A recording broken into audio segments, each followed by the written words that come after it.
बप्पा रावल की वंश परंपरा में जन्मे मध्यकालीन इतिहास के उस सोरे शिखर एकलिंगनाथ दीवान महाराणा सांगा का देश के सबसे बड़ी पंचायत में अपमान हो जाता है और इसके प्रत्युत्तर में केवल खाना पूर्ति होती है। तब यह सोचने का विषय है कि भारत को राणा सांगा के बारे में बताने में हमसे कहां चूक हुई। शायद हम यह बताने में चूक गए कि जिस इब्राहिम लोदी को राणा सांगा ने खतौली और धौलपुर 2 युद्धों में पराजित कर उसके प्रभुत्व को नष्ट किया, कम से कम उस इब्राहिम लोदी के लिए तो राणा सांगा बाबर को निमंत्रण नहीं दे सकते।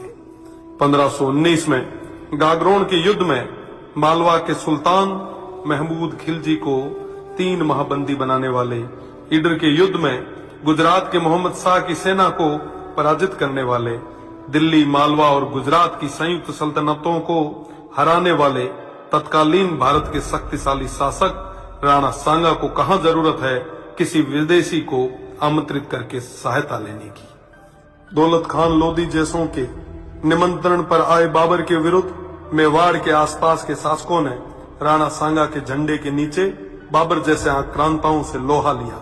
जिस राणा सांगा के साथ आमेर से पृथ्वीराज जी कछवाहा, बीकानेर से कल्याणमल जी, जोधपुर से मालदेव जी, मेड़ता से मीराबाई जी के पिताजी रतन सिंह जी व वीरमदेव जी, ईडर से भारमल जी, बूंदी से नरबत जी हाड़ा, सिरोही से अखेराज जी देवड़ा, सादड़ी से झाला अजय जी, चंदेरी से मदीनी राय प्रतिहार जी, हसन खान मेवाती सहित आसपास के सभी सरदारों का सहयोग हो, उन महाराणा सांगा को किसी विदेशी की सहायता की आवश्यकता नहीं। इस संयुक्त मोर्चे के बल पर राणा सांगा तत्कालीन भारत के सबसे शक्तिशाली शासक बने। फलस्वरूप स्वयं बाबर ने राणा सांगा को अपना सबसे बड़ा शत्रु बताया। राणा सांगा ने इस संयुक्त मोर्चे के बल पर बाबर को बयाना के युद्ध में पराजित किया और बाबर की सेना को भागना पड़ा। इसी भागती सेना के मुगल जनरल मंसूर बरसाल लिखते हैं कि राजपूत मृत्यु के देवता हैं और वो हमारी तरह युद्ध से मैदान से भागते नहीं हैं। खानवा के युद्ध में बाबर के हरावल दस्ते को बुरी तरह नष्ट किया गया। इस युद्ध में क्षत्रिय तलवारों का पहली बार तोपों से सामना हुआ।